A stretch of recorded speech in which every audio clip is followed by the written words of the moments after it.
I got so much more.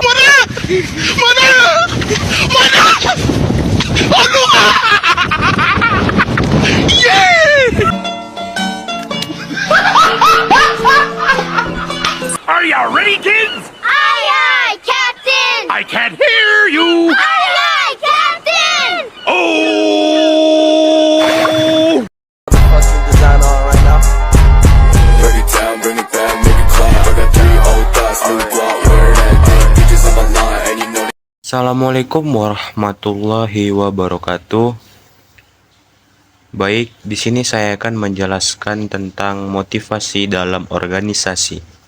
Sebelumnya, perkenalkan nama saya Ronggur Aulia Aljamil Panjaitan, NIM 0103211006, mahasiswa dari Program Studi Pengembangan Masyarakat Islam, Fakultas Dakwah dan Komunikasi, Universitas Islam Negeri Sumatera Utara.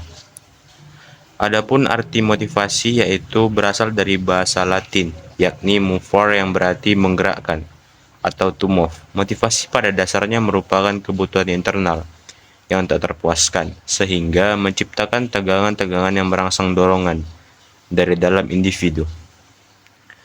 Organisasi memiliki beberapa unsur yang tersusun dari rumah, atau bisa jadi istilah-istilahnya. Yang pertama, pondasi yang merupakan kumpulan dari orang-orang. Yang kedua, tiang, yaitu visi dan misinya. Yang ketiga, dindingnya, yang berarti kebersamaannya. Yang keempat, atapnya, yaitu rasa memiliki. Yang kelima, perabotannya, yaitu kegiatan. Dan yang keenam, catnya, adalah keinginan hati para pemiliknya. Jadi, motivasi dalam berorganisasi yaitu seperangkatan kekuatan energi yang berasal dari dalam tubuh individu yang menjadi dorongan seseorang dalam berperilaku untuk memenuhi kebutuhan dalam berorganisasi. 3 jenis motivasi dalam organisasi. Yang pertama, motivasi yang di dasarnya ada kekuatan. Yang kedua, karena ingin mencapai sesuatu. Yang ketiga, motivasi yang didorong oleh kekuatan dari dalam. 5 teori motivasi dalam organisasi. Yang pertama, teori Higgs Maslow. Yang kedua, teori motivation Miss-Clayton. Yang ketiga, teori motivasi Alderfer. Yang keempat, teori harapan Fromm. Yang kelima, teori motivasi Herzberg. 1. Teori hierarki Maslow. Teori hierarki Maslow teori motivasi pada tahun 1943 yang dikemukakan oleh Abraham Maslow, bahwa hierarki Maslow menggambarkan serangkaian kebutuhan fisiologis dan emosionalis untuk kepuasan manusia yang diatur dalam hierarki atau urutan kebutuhan manusia. Teori hierarki Maslow mengurutkan kebutuhan manusia dimulai dari paling bawah ke paling atas, yaitu kebutuhan fisiologis, keagamaan, sosial, penghargaan, dan kebutuhan aktualisasi diri. Kedua, teori motivasi MC-Cleland.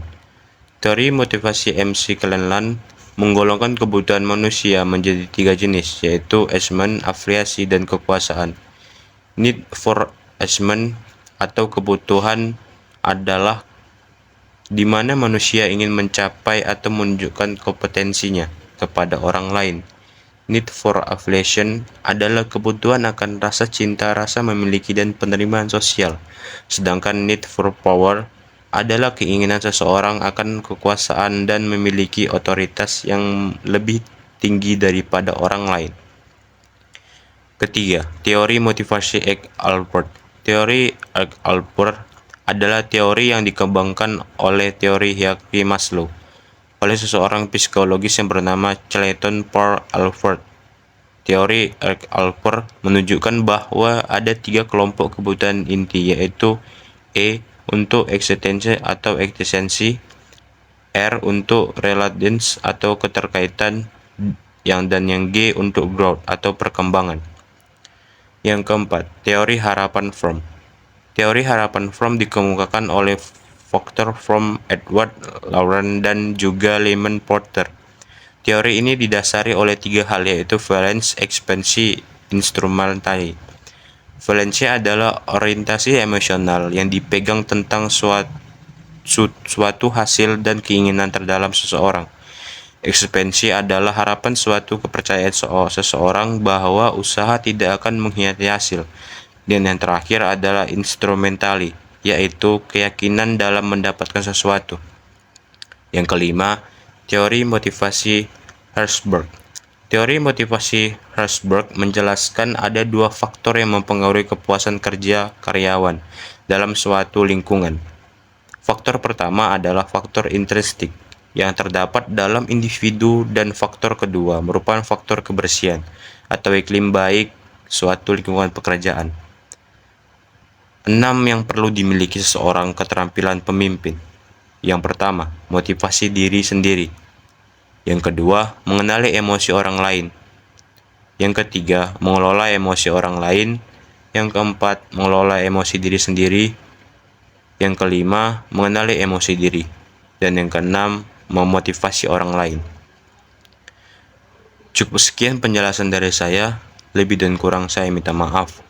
Wassalamualaikum warahmatullahi wabarakatuh.